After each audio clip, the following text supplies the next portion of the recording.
Good morning, everyone. Excellencies, distinguished guests, ladies and gentlemen.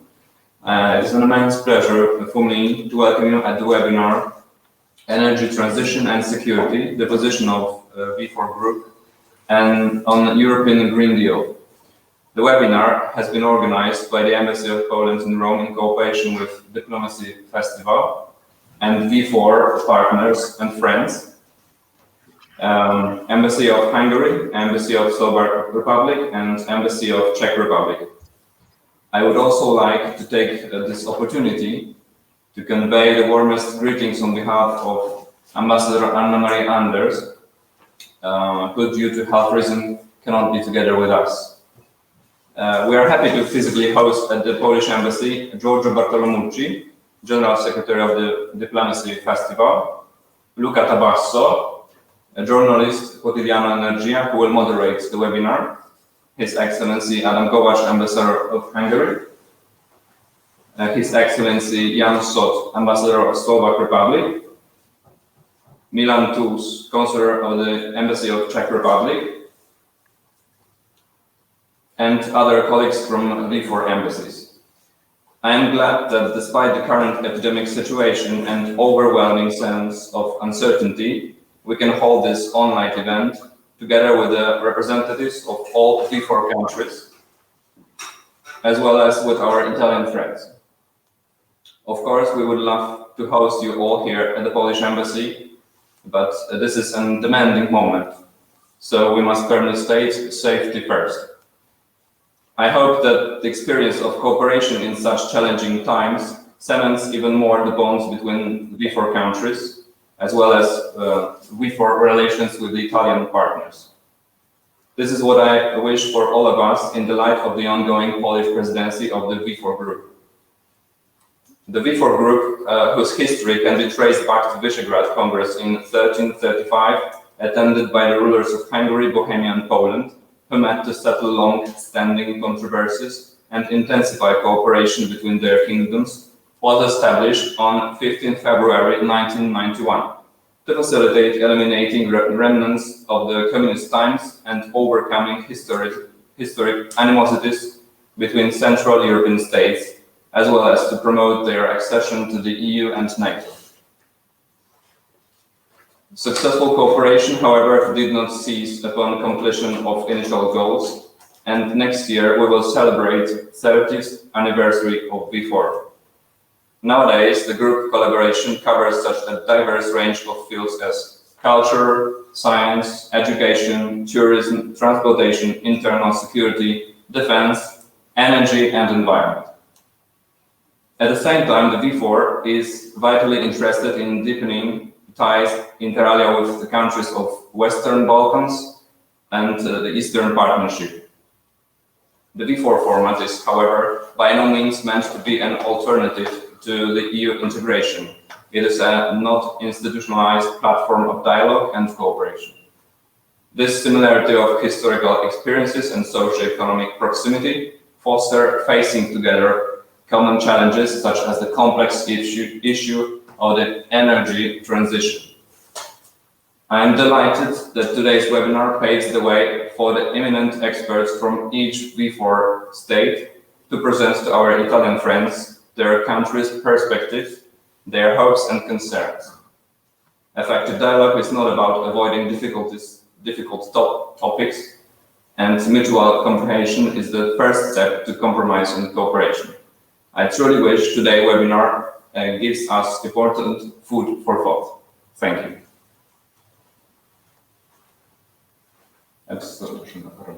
Good morning. I'm Giorgio Bartolomucci, the Secretary General of the Diplomacy Festival. This year is the 11th edition of our festival. And I would like to thank the V4 countries who have helped us to organize this webinar. And our collaboration with your countries has been all the years of the festival very, very strong and also very efficient. So I would like to thank the embassies in Rome, the V4 embassies that have been for another year, another edition, very, very collaborative. The topic of this year of the festival has a very strong title, Reset Control, has to say that the COVID pandemic has really changed many of the paradigm, many of the rules of the game, and we think that nothing will be the same after. We have to start talking about new paradigm, new governance, new models, maybe for cooperate better for the future. The particular topic of today is within the Green Deal and the energy transition team. And one general question that the festival is posing to the different countries is if Europe is answering to the expectations of the citizen. So this is mostly our major theme. And of course, the COVID pandemic has increased many of the problems that we were discussing in the past, and energy transformation, including the climate change, is maybe one of the most important for the youth and the young generation. We are connected to several universities in Rome today, and I will collect 3 questions from the one that will be arriving from the web, in order to give you a perspective of this public of young future professionals and what they expect to know about the position of the FIFOR and opinion on the Green Deal and new policy. Thank you very much, and I hope that this webinar will be really food for thought for the people that is following us on the web. Thank you. Luca Tabasso is the journalist that will moderate the session. He is from Quotidiano Energia, a very well-known and respected magazine in Italy that is only concentrated on energy issues. Hello everybody, so we have now the institutional speak of Monsignor Tomasz Trafny, Head of the Department of Science and Faith of the Pontifical Council of Culture. Excellencies, dear ambassadors, distinguished speakers, it is really a great pleasure to participate in this conference on energy transition and security. I would like to express my gratitude to the Embassy of the Republic of Poland in Italy and the organizers of the Festival della Diplomazia for having extended the invitation to the Pontifical Council for Culture to take part in this important discussion. Since the publication of Pope Francis' encyclical letter Laudato Si 5 years ago already, no one has doubt about the interest of the Holy See in the issues related to the environment and care of our common home.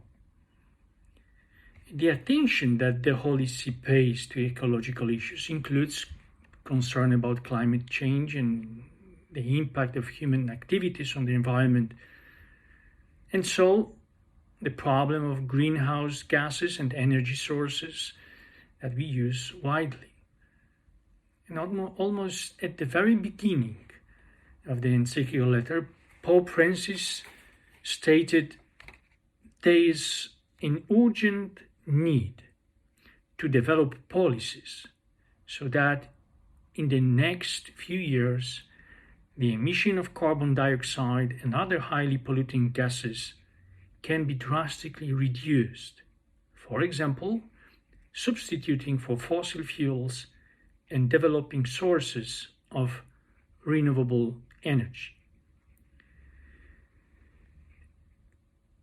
The EU project called the European Green Deal is a very ambitious one.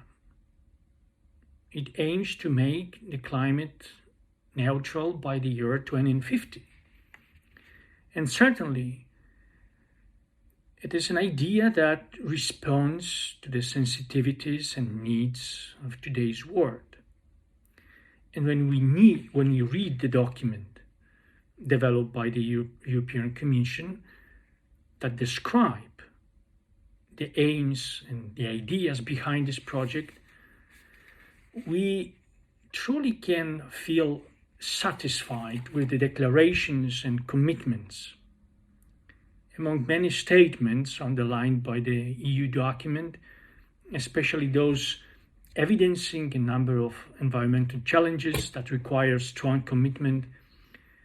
There are few I would like really to refer and to stress. Introducing this document, the European Commission describes it as a new growth strategy that aims to transform the EU into a fair and prosperous society with a modern, resource-efficient and competitive economy where there are no net emissions of greenhouse gases in 2050 and where economic growth is decoupled from resource use. And reading further, we can find another interesting statement.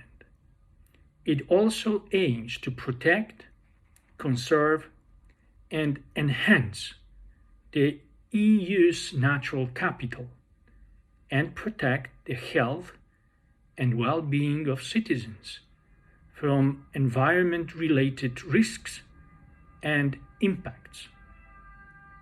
At the same time, this transition must be just and inclusive. It must put people first and pay attention to their regions, industries, and workers who will face the greatest challenges.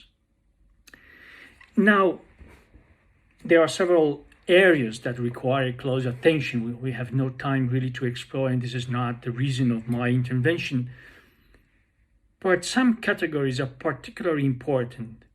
Transformation into a fair and prosperous society, to conserve and enhance the EU's natural capital, protect the health and well-being of citizens from environment-related risks, and to assure that this transition must be just and inclusive.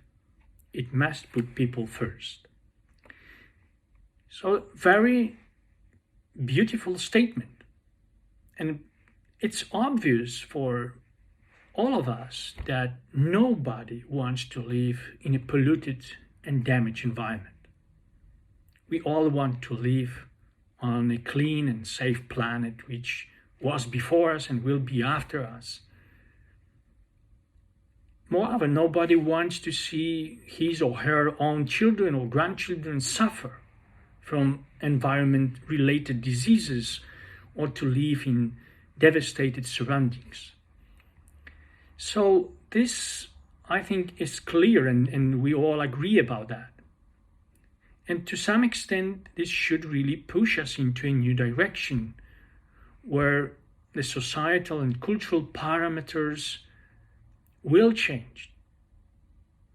As a matter of fact, we need to reconsider contemporary models of economic growth and maybe make a courageous choice to possess less in order to gain more.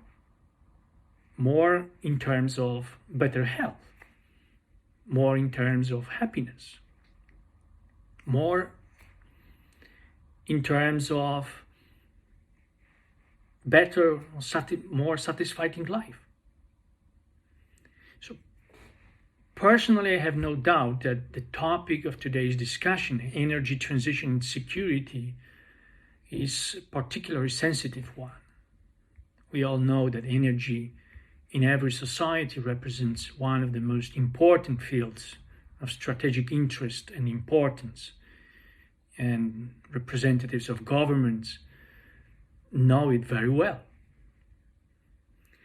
And every country has a right to assure its own energetic autonomy. This means that the transitions in this field probably are not easy, will not be easy. But what is important from the Holy See's perspective it will challenge, this commitment of EU and participation of many countries will challenge and put into the test the real capacity of the European community to act with justice and inclusiveness. And it will be a real test of the declared commitment to leave no one behind.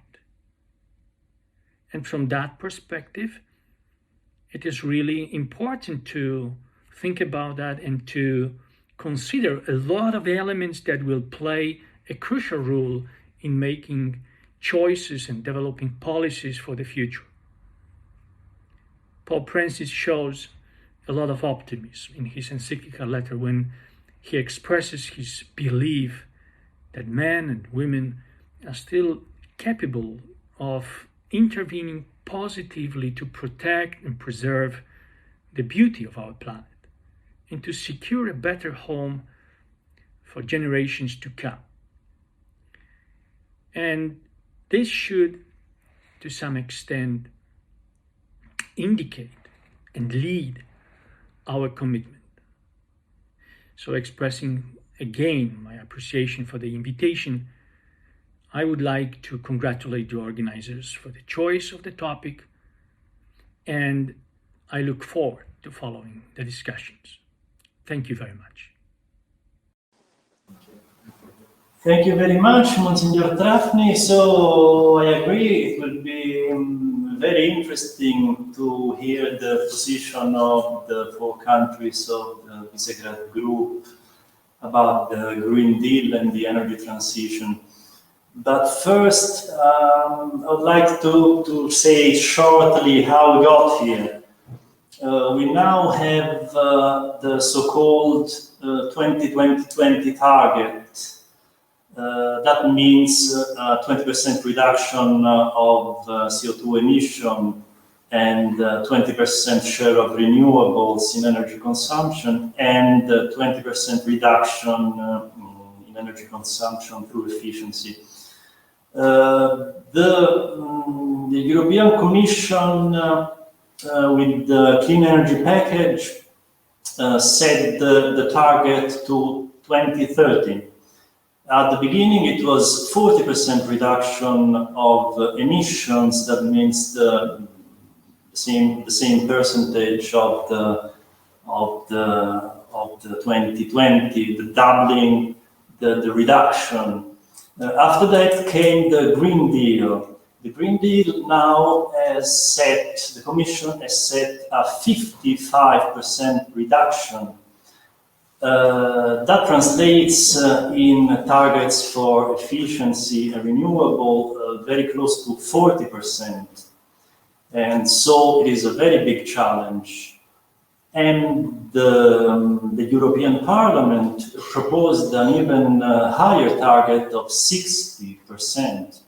And now the European Council is discussing its position on the subject.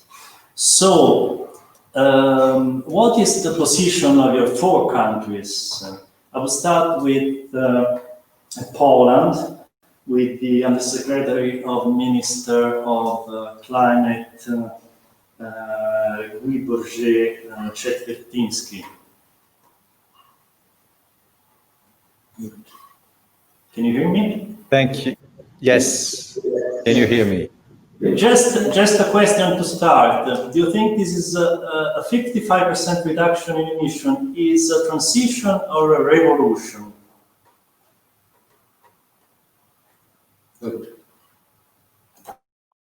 I think the whole transition to a climate neutral economy is certainly a huge challenge, and for all of us in Europe, it's our common ambition in Europe to become climate neutral by 2050. And I would say it is probably the most ambitious project we have had for a long time in Europe, maybe the most ambitious ever. It will require huge changes in all sectors of the economy. not only in energy, but also transport and also what we eat and the way we live. It will require very significant changes. And the targets for 2030 are only one step in that direction. But from my perspective, even more than the target for 2030, what is important is the measures we are really going to set to make sure that we can deliver this target. But let me start by thanking the Polish embassy and our colleagues also from the V4 embassies for the organization of that discussion together with the Diplomacy Festival. I think it's very timely and it's a very good occasion for all of us V4 countries to give a few perspective on the European Green Deal.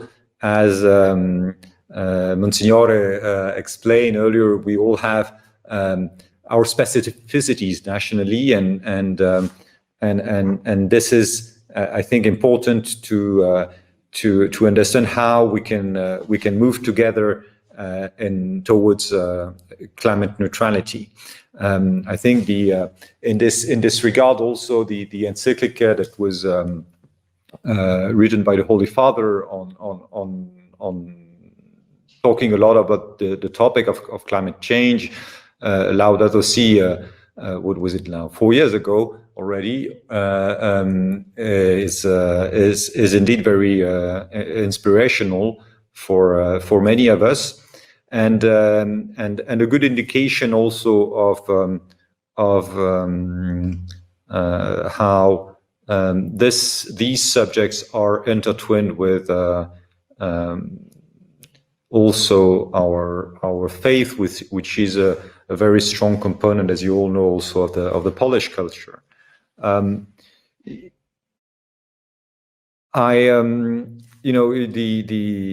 Bartolomeucci started by asking, is Europe answering to the expectation of the citizens, and as this being the motto of the festival. I remember that before the pandemic, there was a quite detailed analysis that was done in the UK, not in the whole EU. It was done in the UK about what people were ready to do for climate change, and 80% of the people were saying they want to do something for climate change.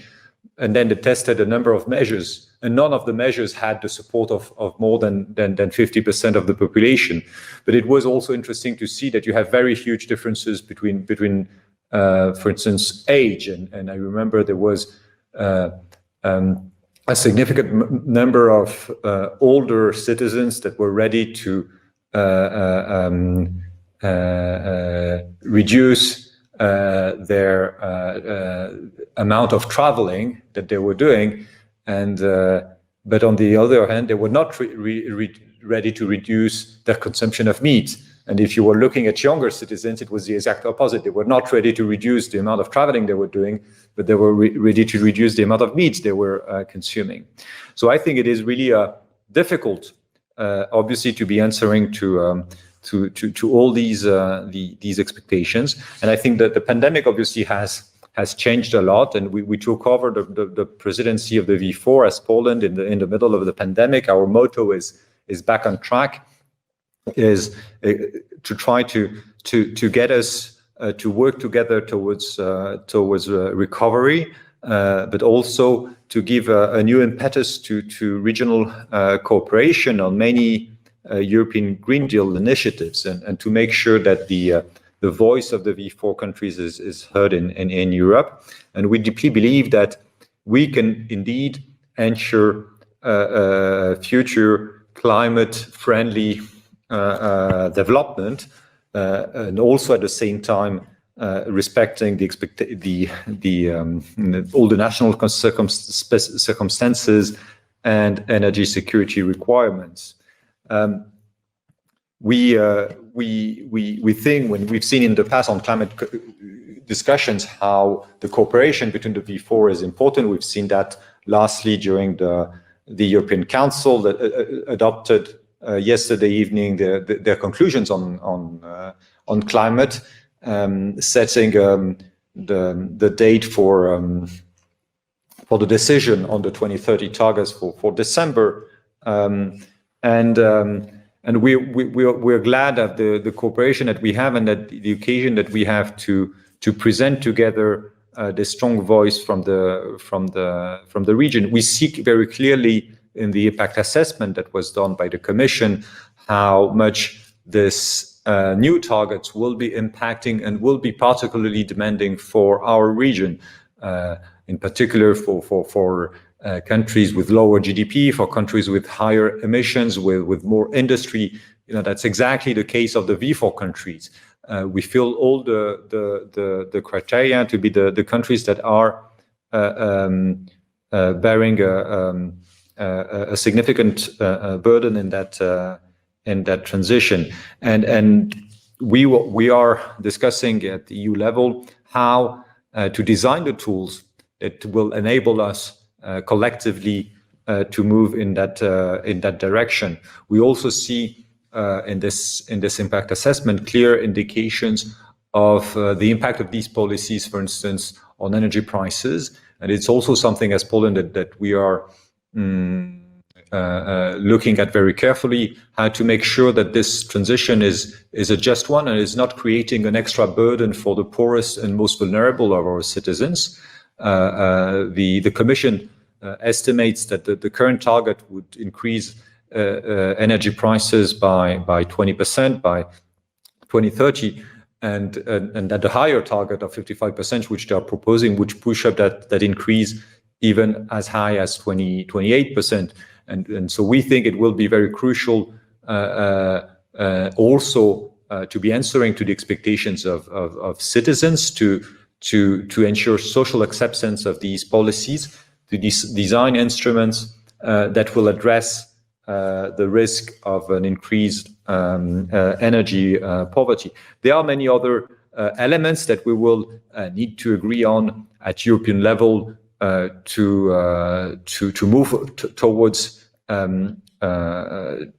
these 2030 targets. But in Poland, we are also working nationally on our energy policy, and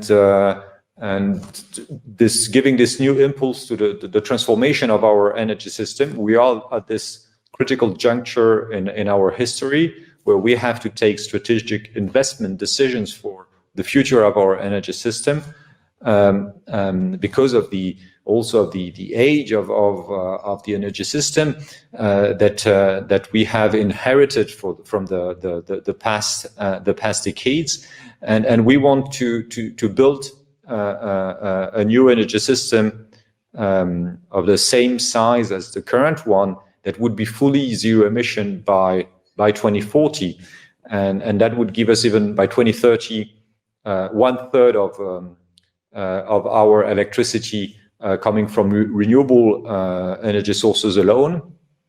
Today we have about 80% that is coming from coal. So that this is really this progressive shift towards a zero emission energy system is really a huge step in Poland, and it will not come without also social challenges, and we are very much aware of that. That's why the first pillar of our energy policy is to ensure a just transition for all the regions heavily relying today on fossil fuel extraction, to make sure that we invest in those regions in new economic activities that will be able to provide good quality jobs for the people living in these regions, so as to make sure, as Monsignor was underlining earlier, that this policy is indeed improving the well-being of our citizens.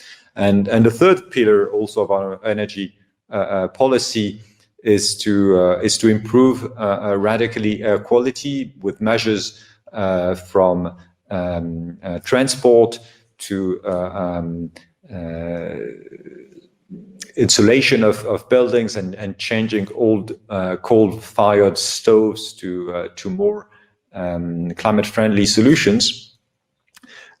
in order to answer as well to these very strong expectation that we've seen growing in the past years in Poland, to improve air quality and as such improve, yes, the quality of life of our citizens.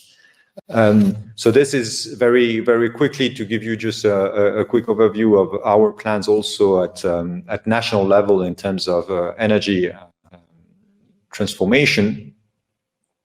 And but we remain also convinced that we have a unique opportunity now to use all the resources we are putting in the economy to recover from the crisis associated with the pandemic, and to make sure that we recover towards a better world by investing in new sectors, new technologies that will provide jobs, but also will help us to answer to all these societal and environmental challenges that we are facing.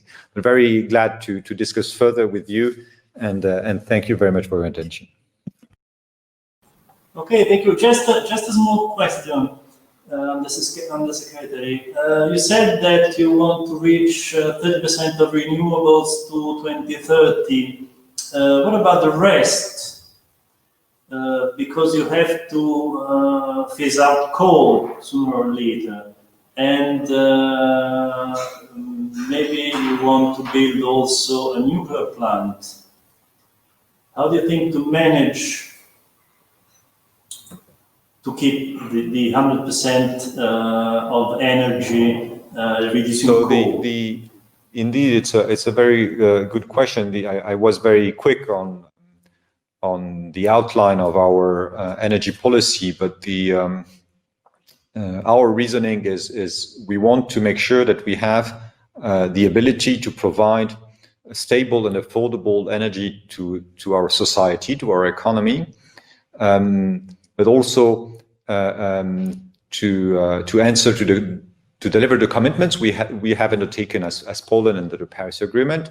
We were one of the first countries in the world to ratify it, even before the agreement entered into force, and to build that new zero emission energy system. We will be relying on mostly two sources: nuclear for the base load and the stable the capacity to produce stable energy, and also renewables, which are more intermittent energy sources. We have already quite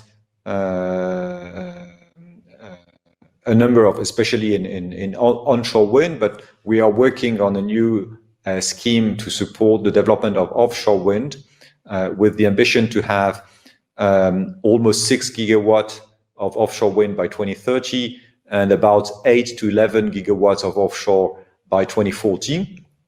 And also in parallel to continue to develop photovoltaic, in particular through programs for individual homeowners to encourage them to better insulate their homes, but also to switch to renewable energy sources, to install photovoltaic panels on their roof, with a tremendous success of the My Electricity program that we've developed in Poland, which with 1 billion zloty, that's about 250 billion euros, to support investments in new photovoltaic panels. We have over the last 12 months increased the amount of photovoltaic panels by 160%, in Poland. We are currently at the level of almost, about 2.6 gigawatts of photovoltaic panels. But we see this number increasing further in the coming years to reach between 10 and 16 gigawatts by 2040. So these altogether, these renewable energy sources and nuclear will be able to provide us with zero emission electricity, which will be key also for the transformation of a number of other industrial sectors.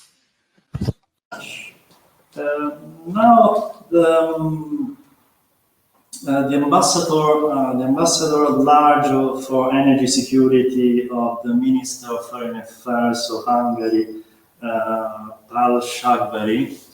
I would ask the same question. What is Hungary doing?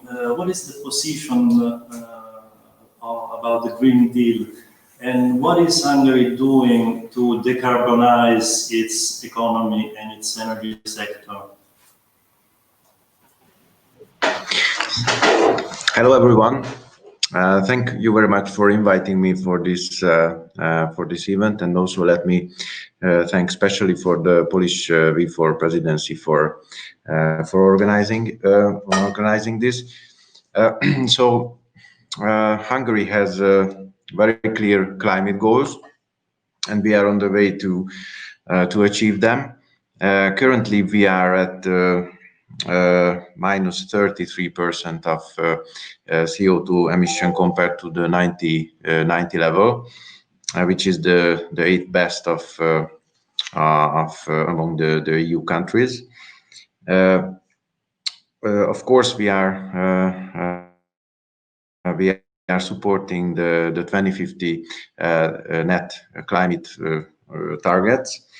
With basically two conditions and two principles we are saying to this. So first principle is that of course everybody knows it costs a lot of money, so those should pay for it, the additional costs who wrecked the climate up to now. And the second principle is that nuclear economy is part of the solution. It should not be excluded by the European energy policy and how to reach 2050 goals.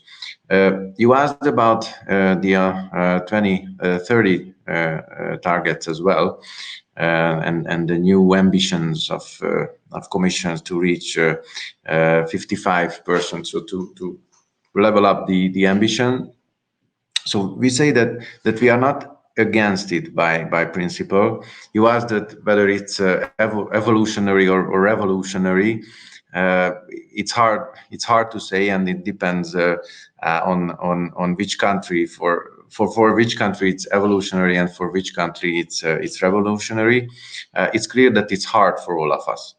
But we say that it's okay to go ahead with the 55 targets for 2030, but we say that all countries should take a minimum level also on a national level, because we see that so many countries are progressing well, and we see that the V4 countries are progressing pretty well compared to 1990 numbers. But there are some countries which sometimes they are the loudest to say that we should level further ambition, that who are not progressing well in those numbers. So, of course, the Green New Deal is a good vision, and we should work towards it. But we see basically two pitfalls which should be avoided, and of course we are looking at the European Commission. There are a lot of concrete legislative steps to complete this vision, but we think these two pitfalls should be avoided. So basically, the first is that let's avoid that EU is becoming a climate island, an isolated climate island, because it would cost a lot for the EU vis-a-vis its global partners. So if we go ahead at full speed, it's okay, but we should also pull the main global partners to come with us, because it will have a high cost to the to the economy of the EU. And the second pitfall which we should avoid is to create new dependencies. In Central Europe, we know very well, and with my colleagues around the virtual table, we worked the last 10-15 years to get rid of the gas dependency, sometimes the oil dependency. So I mean, we should avoid to create new one, and we see that there is the risk of having a potentiality of a technical or a critical elements. Technology dependency can be created when we are discussing some also the big pictures, but also policy questions like the hydrogen issue.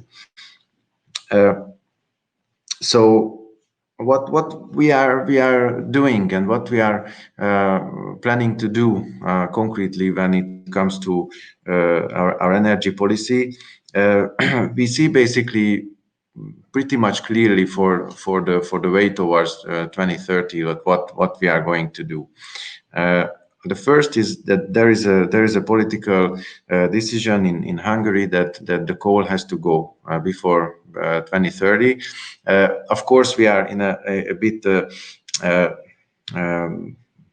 luckier situation than, for example, Poland from this, because we don't have such a big coal percentage in our energy. So we planned to phase out our lignite plant between 2025 and 2030. The second point which we will do is that we will have a replacement project for the current nuclear energy blocks. So we believe that nuclear is really the backbone of the decarbonization. Currently, it gives around 40% of our energy mix, and the current blocks are planned to be phased out in the middle of the 2030s. So we have a plan and a decision to have a replacement of the same capacity, the same level, and to keep nuclear in our energy mix until the end of the century. And the third is of course PV. PV is currently in Hungary somewhere between 1 and 2 gigawatts. The plan is to reach by 2030 6 or 7 gigawatts, and by 2040 around 10 gigawatts. And there is a tricky question. Is really the gas, and I think a lot depends on what will happen with the future of gas.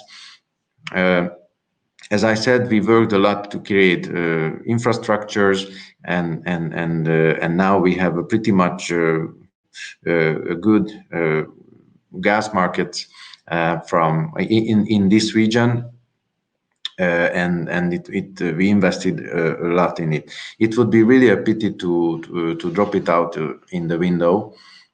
So I mean, this is not decided in this vision in the European Green Deal, that what to do with gas. But I mean, it has clearly in some cases positive contribution to the climate goals.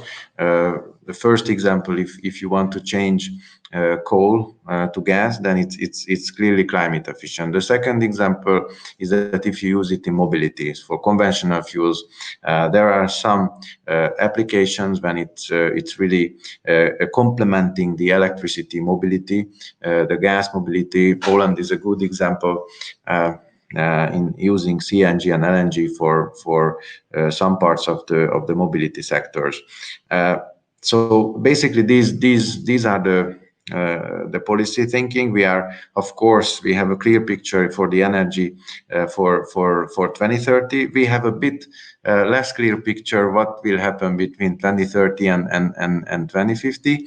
And the second is the transport sector, where basically we have also a clear roadmap for the 2030. And of course, this is a rolling mapping, and we are rechecking our plans as soon as the technology evolves, as soon as new circumstance evolves. So that would be the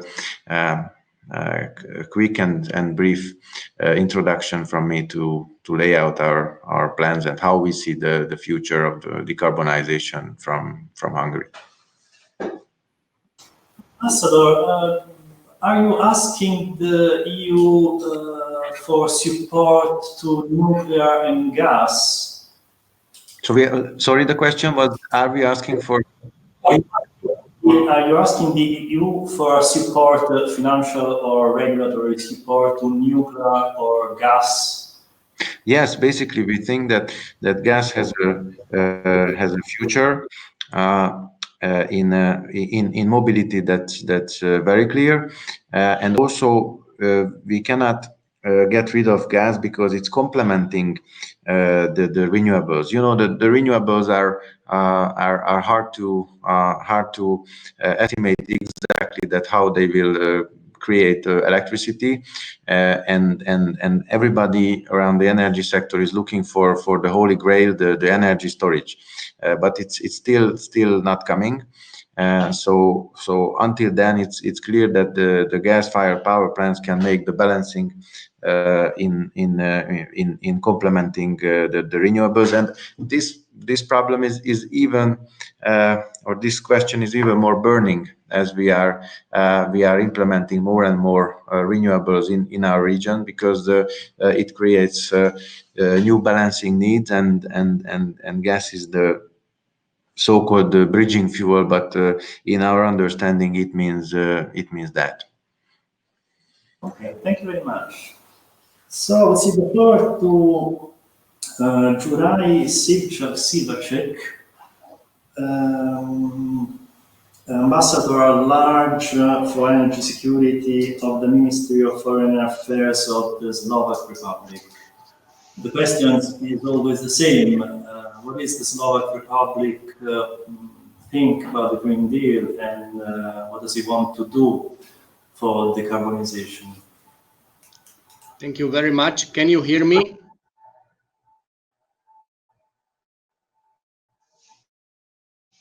Hello? Can you hear me?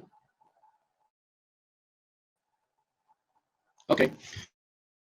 So, good morning, ladies and gentlemen, colleagues and distinguished participants, and hello once again to everybody. I would like to express my gratitude to the organizers from the Polish V4 presidency and the V4 embassies in Rome for providing us this opportunity to reach out to our Italian and international friends and experts on these important topics of European Green Deal and energy diplomacy. In the first part of my presentation, I will try to say a few words about that means Slovak's climate protection efforts. In the second part, I would like to concentrate on meaning EU's. Excuse me, we have some technical problems. We can't hear you clear. We have to check that.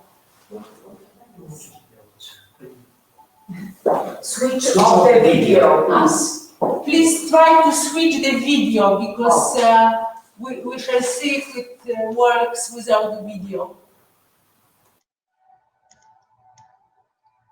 Is it a little bit better now? Much better. Very good. Perfect. So once again, in the first part, I would try to say a few words about our climate protection efforts. In the second part of my presentation, I will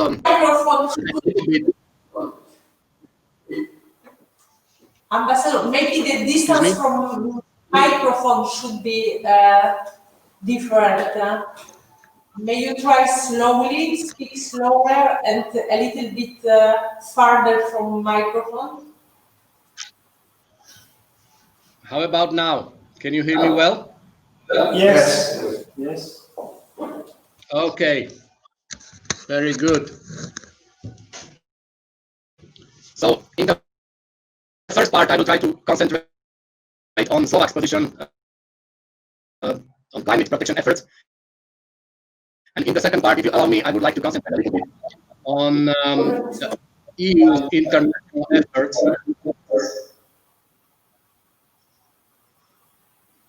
Can you hear me? Yes. When you ask us, we understand very well. When you start talking, we miss you. Good. Mm-hmm. Mm-hmm.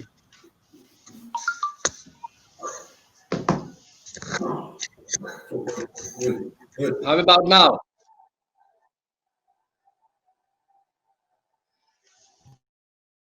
So in the second part, I would like to concentrate on EU's international efforts, since it's clear that the fact of life.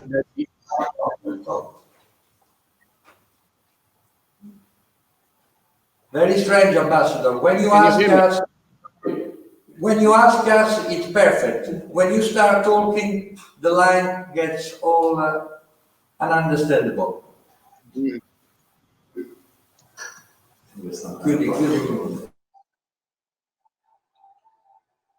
Okay, so what can I do basically?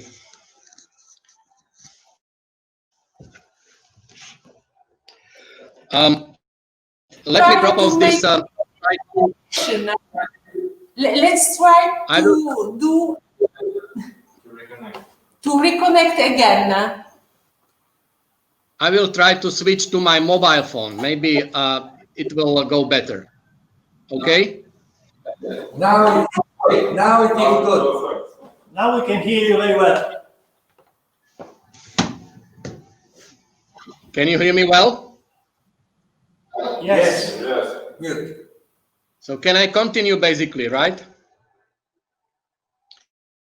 Okay, so once again, in the first part about Slovakia, the second part about our EU's international efforts. So speaking about my country, we are fully committed to achieve climate neutrality by 2050. And I think that despite the fact that there is still a lot of things to do, we are right on track to meet our climate obligations. The usage of coal for electricity production in Slovakia will be phased out by the end of 2023. The current level of renewables in our energy mix is slightly about 18%, with its further planned increase.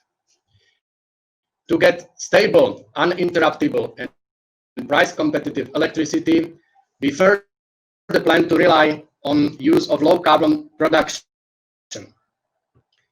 Actually, by phasing out coal and expected production start of 2 new nuclear reactors by the end of 2023, our production of electricity will be low carbon.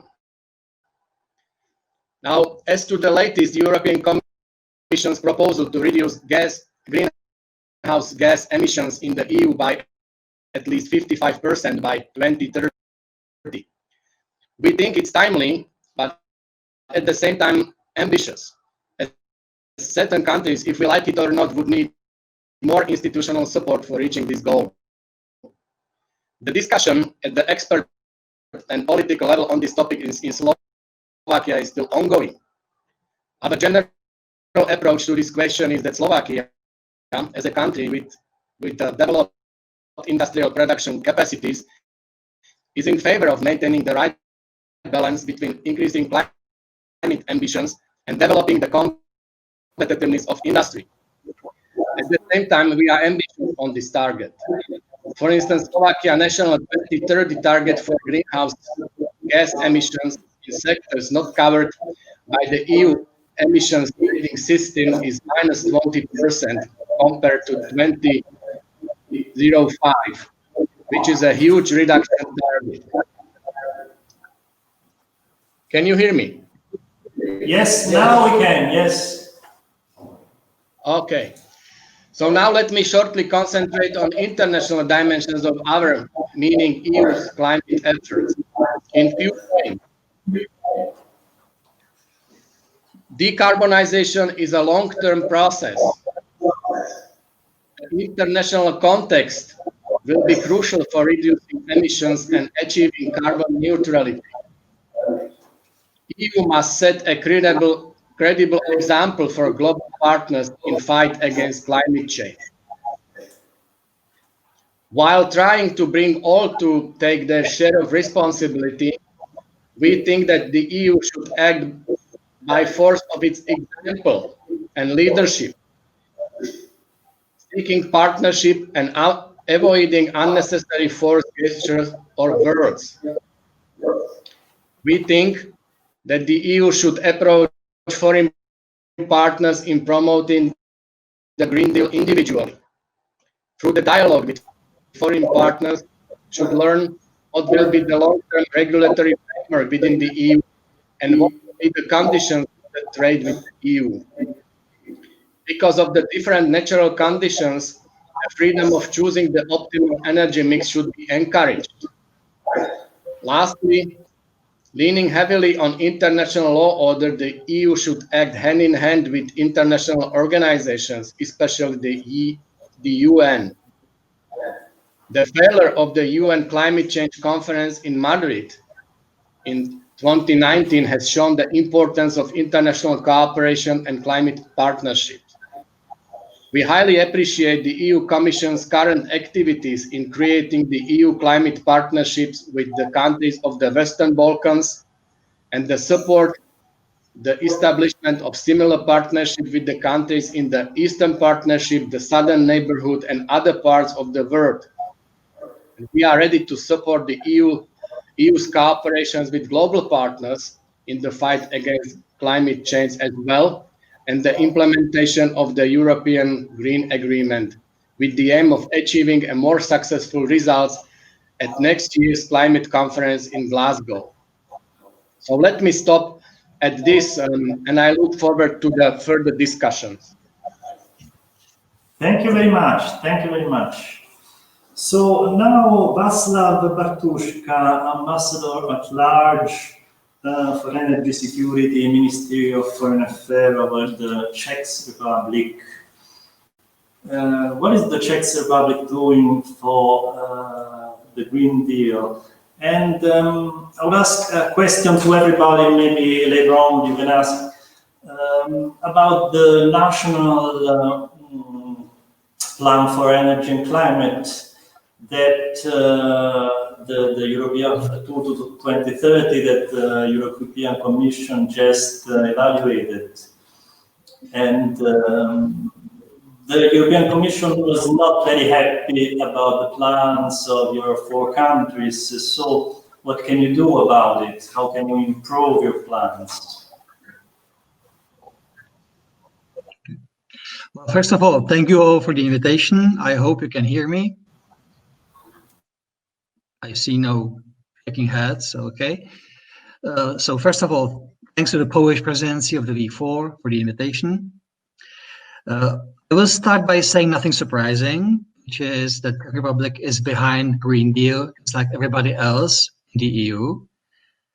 But I should immediately say that the biggest check or control of what we can really achieve is just a few months ahead. At the end of this year, we will finish 2020, and we can look back at the targets we set ourselves in 2007, the 2020 targets for 2020. And it's always nice to see politicians setting targets for 2050, because none of us will be here, I mean, in our positions in 30 years. It's always much more interesting to see how fulfilled our targets for much shorter term. So I think the EU should take stock of what we achieved in those 13 years from 2007 and how much is achievable realistically in years to come. So at the moment, we are all for it. You will not hear anything negative from any of us, but I think the reality on the ground in many member states is that member states do have problems to catch up with the tasks already set in stone in 2007. So we will see how we manage 55% reduction or 100% carbon neutrality by 2050. As for the climate change, climate plans and energy plans, honestly, I do think that when the COVID-19 ends, most of our plants in those areas will be worthless. I have no idea how Czech economy will look like years from now. I have no idea how German economy will look like 2 years from now. We have seen a drop for the oil demand, 55% in April this year. We have seen for the first time in history, negative oil price on April 20 this year, minus $40. I have no prediction how the economy in my country will look like next year. So I think we will try our best, definitely. We will keep our promises or try to keep them. But I think that we are facing difficulties on a scale which we did not imagine or could not imagine a year ago. But that's for the COVID-19. And as for the task we had ourselves when it comes to the energy transition or the Green Deal, I find it very important what was already mentioned by my predecessors, that we definitely should not find new dependencies or find ourselves in new dependencies because of new technologies or raw materials we will need. Just give you 2 examples. At the moment, many technologies we implement in Europe were invented in the US and built in China. That will be difficult to sustain 10 years from now. It's already difficult to sustain now with the 5G difficulties and the semiconductors and so forth. And there's a big question of the raw materials.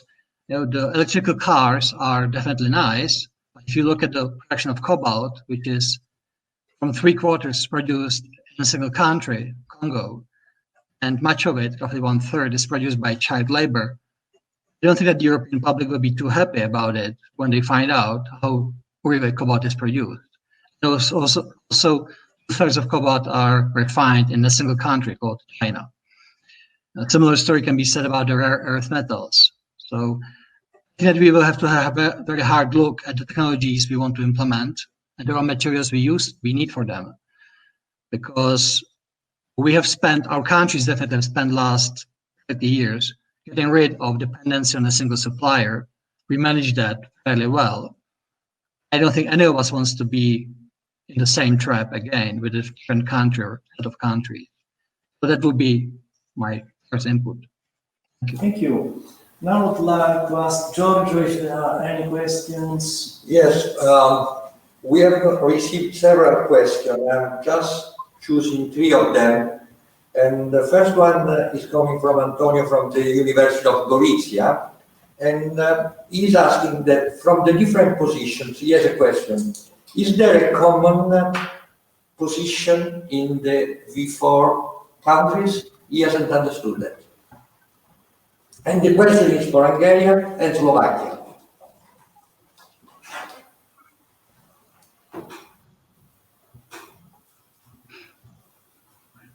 If you want to answer, or I can read the others, but first maybe you can answer to this. Slovakia and Hungary, do you have a common position? Do you feel that V4 has a common position on the topic?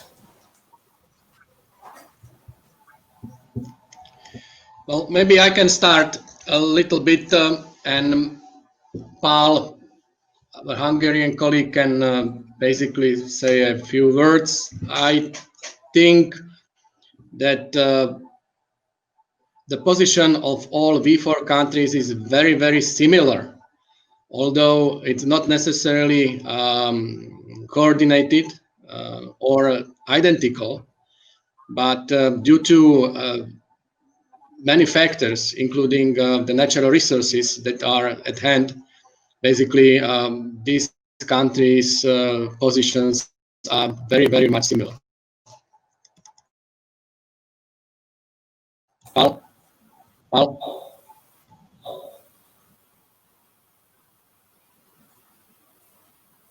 Unmute yourself. Switch on the microphone.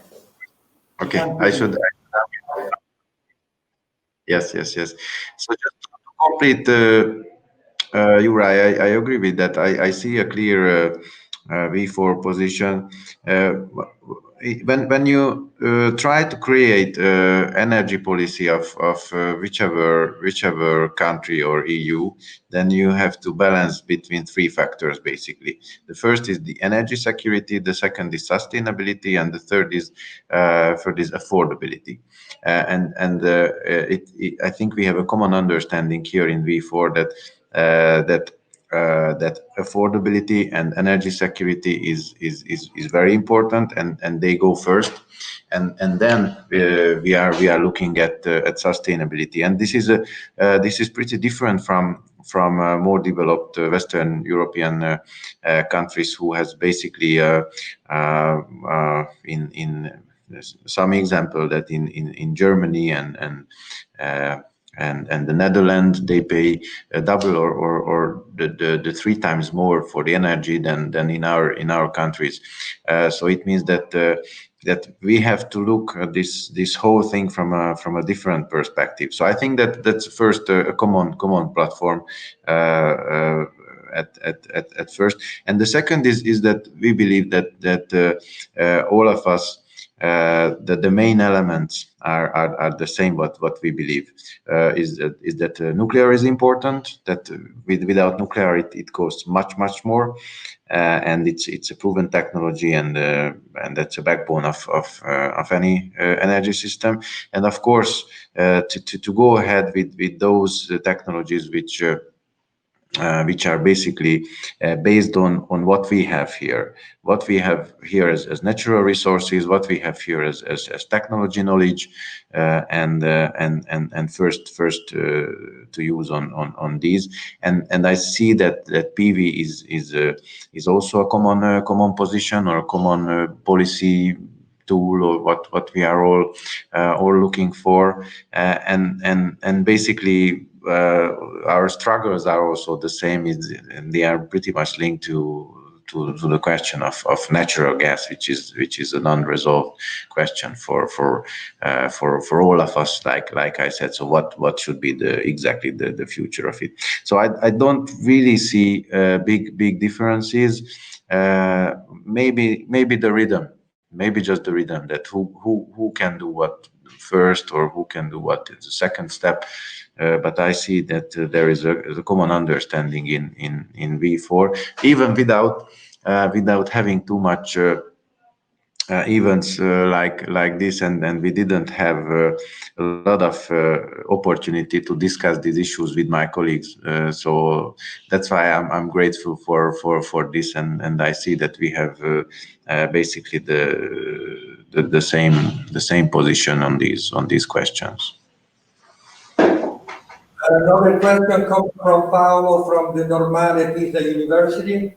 The question is for Ambassador Bartuška, and he is asking, he says, to keep the temperature increase under 2 Celsius degrees, we may have to reduce low-cost flights or the use of private cars. Do you think that this is possible for the EU to take political initiative in this direction? That's an excellent question, and I think you touch something that most European politicians don't want to really discuss. If you ask in public opinion polls in Europe what cars Europeans want, about 80% of public across Europe says, I want a small, energy-efficient car. That's the public face we have. And then you have the numbers. Last year alone, 1/3 of all new cars sold in the European market were SUVs, the big, flashy, public vehicles. So people do say something when they're asked in public opinion polls. They really do something else with their money. And I think it's very much same with the flights, exactly what the Polish minister mentioned. The willingness of people, for example, to limit their own flights or travel, or the consumption of meat, that's very, very personal. I think that European governments are afraid to touch this subject really hard. We have seen the French Gilets jaunes when they only tried to raise the price of gasoline a few cents. So yes, limiting the low-cost flights would help. I think that COVID-19 is actually doing a lot of work for us right now. But I also think that many Europeans want to get back to the life which was a year ago. So how to limit that? You can do that with taxes, with regulation. It will be a difficult fight. I mean, it's much easier to tax or regulate companies or factories than individuals, the citizens, because people who do vote. I have no answer. The last question is for Poland and for Monsignore Trafny. Europe accounts more or less 10% of the global consumption of primary energy. What are we doing to help developing countries that must grow and use more energy in their transition to clean energy?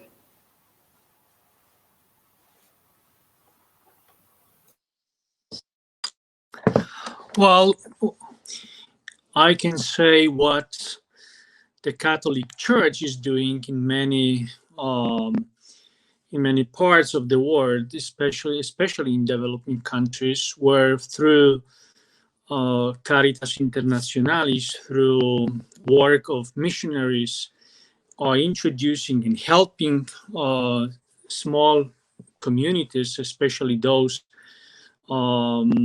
more vulnerable, to switch from, for example, fossil fuels, or from let's say traditional way of cooking into, for example, new technologies or devices that will allow them to be more green. But of course, the message that was launched through the Laudato Si is only, let's say, inspirational. The Holy See really has no power in terms of, let's say, pushing countries into or global community into specific direction. We can only suggest and encourage people to start to think about the issue of ecological emergency, and also about the style of life that we have in developed countries, which is far away from the lifestyle of those populations in undeveloped countries. And to some extent, the impact that church has through schools, universities, and parishes spread around the world, which are deeply engaged in teaching people and trying to help them in solving problems related to environmental crisis. It's a strong commitment, but it's not enough. With no participation, or with no strong participation of global community, we will always be facing the same problem. People in poor countries living or relying on, let's say, tools and means that developed countries abandoned or consider useful anymore. So to some extent, it's difficult to have numbers, to give right now numbers. I am not able to give concrete numbers of the commitment that the Caritas Internationalis and the Catholic Church provides for undeveloped populations. But at the same time, I think that the most important thing is really to raise awareness and to find out, to build bridges among societies and countries, to find out the best solutions that will really benefit the humanity and will provide for better future. So that's the commitment, and it's not easy, because we can see here, I mean, to be honest, I mean, we are the Holy See, the Vatican is a very small country, and we are dealing with problems, how to replace, for example, fossils, how to introduce, for example, electric cars. Can we do that? Can we, for example, impose certain rules on employees of the Holy See? Can we, where mostly they are Italian citizens or they live in Italy, can we introduce regulations that would constrain people to behave differently? From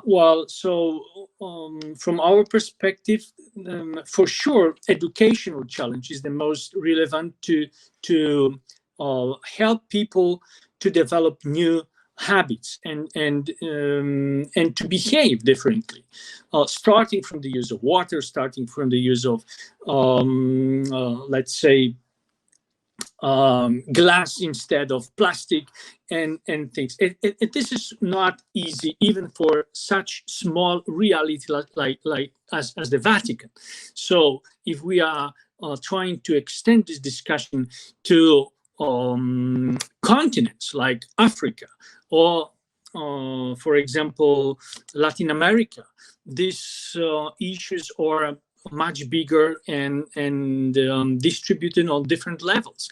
So definitely the Catholic Church is committed to help people and to especially to solicit a global commitment towards ecological emergency and towards new solutions. Sorry, and, thank you very much. And the same question, I forgot to say, that comes from Gianpaolo from the Rome University, is for Poland. Yes, thank you very much. And I will, if you allow, I will try to address quickly all the questions that were asked, because I find they're interesting also from our perspective. So on but I promise to answer in more details on the last one. So very quickly on the first two, I think on the common position of the V4, I think a very common strong element that there is between our four countries is that we have had in the past a similar experience when we saw attempts to impose a vision of the world and some ideology that would solve everything and would be an end in itself, and we saw that it doesn't really work that well, and so we are saying, okay, that's the target, that's where we want to go, but if we want to go there, it's not enough to have an ideology that we need to go there. We need to have a plan and a clear idea of what are we going to do to get to climate neutrality. What are we going to do to reduce our emissions by 2030 by 55%? And that is probably a very strong common element between ourselves, that this call for a realistic and down-to-earth approach to make sure that our promises don't remain on paper, that we actually deliver on the targets that we are setting. Secondly, on the transport issue, I think it's as I said that in my intervention, but very important that we don't waste time for reductions by focusing only on one sectors. All sectors need to contribute, including transport. On the specific issue of aviation, as Poland, we suggested at the beginning of this year to end free allocation for aviation. We think there is no real risk of carbon leakage, because if you are flying from Warsaw to Rome, you're not going to be flying from Warsaw to Pekin and then to Rome. So it's the risk of carbon leakage in aviation doesn't exist. And finally, on your last question, I think it's a very interesting one. And again, we have a very interesting experience as well when we look at our role within the EU and then at our role as Poland within in the world, and we combine this double experience, say, of being relatively poor within the EU and relatively rich within the world, and that gives us a good understanding of both perspectives on this issue of development. I mean, we saw that in July when we were discussing the budget, and you had very strong push from the so-called frugals to reduce the budget, and it ended up dividing the Just Transition Fund in half and say, okay, we are going to support the transition to climate neutrality, but we're just going to give half of the money we were assuming we needed for that. And at the same time, you have the same countries today saying, oh, we should do more for climate. So we should do more for climate, but we should spend less on climate. So there is a bit of a contradiction, and you see that very clearly also in our EU discussion. And we have a very good understanding of these changes as well that developing countries are facing in this transition, because we have a relatively lower GDP. This transition is a very capital-intensive transition. We're moving from an economy where we are producing energy using relatively a lot of labor and resources to renewable energy or nuclear that are basically have no operating costs or almost no operating costs in case of nuclear, and but require very, very hefty investments up front. And when you have a society with a low GDP per capita, it's the same with cars. It's maybe an electric vehicle is costs lower overall, but you need to pay more to buy it at the beginning. So if you don't have that capital, the transition is more challenging.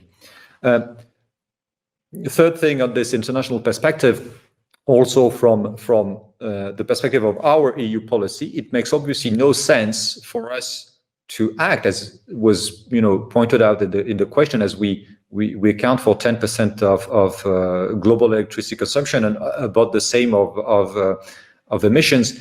I mean, if we introduce policies that are successful at reducing emissions from produced in Europe, but we keep on importing emissions in our imports, it makes no sense. I mean, it defies the purpose of our policy. Overall, we're not addressing the challenges of climate change, which is a global challenge, and we need to make sure that our policies will drive down emissions in Europe, but will not lead to increased imported emissions. And we need to explore tools, and there are a number of ideas how to do that. And final point on this international dimension, I was saying we are relatively poor in Europe and relatively rich in the world, and although we certainly do not have the capacity of the Italian budget in this regard, but we are also doing our share. We are engaging with other countries to help them in their transition. We are one of the largest contributors, for instance, to the adaptation fund. I mean, Europe, generally speaking, is the main contributor to the adaptation fund, and Poland is one of the largest ones. We're also contributing to helping the transition in the transport sector through programs coordinated with the World Bank, and we're helping regions in Africa, in India, in Ukraine to prepare plans to green public transport or to green the transport system in these regions, and to help on the way of the transition. So, commensurate obviously to the means of our society, we're also trying to use these good experience we have in Poland to help other countries in the world in their transition. Thank you very much. We are perfectly on time. I have to say thank you to Monsignor, Ambassador and the Secretary, and to the Embassy of Poland. And so bye-bye, see you next time.